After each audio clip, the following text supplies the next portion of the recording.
55A ટીપીમાં આવતા road લાઇનના 24 metre TP રસ્તામાં આવતા રોડ લાઇનના દબાણો, શેડ, ઝૂંપડા, કાચા પાકા મકાન લગભગ 42 જેટલા યુનિટ છે.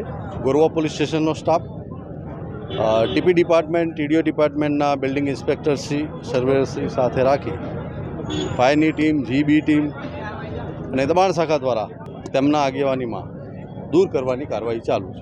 એમાં ટોટલી જે સર્વે કર્યો છે એમાં લગભગ અહીંયા 10 જેટલા છે દબાણો, અને મધુનગર પાસે અડધાને કંઈક ઝૂંપડાઓ એલર્ટ કરી ગયા છે અને અડધા લોકોએ સ્વૈચ્છિક રીતે તોડવા લાગી રહ્યા છે. જે સ્વૈચ્છિક રીતે ખાલી થઈ ગયા છે એમને અમે નોંધ કરીશું, અને જે બાકી હશે એ હવે તમામ દબાણ અમે દૂર કરીશું. જે રહેણાંક હશે અને જેમાં આખા મકાન જશે તો એ વાળો એમાં નિર્ણય હજુ બાકી છે. જે વ્યવસાય છે એ અમે દૂર કરી દઈશું.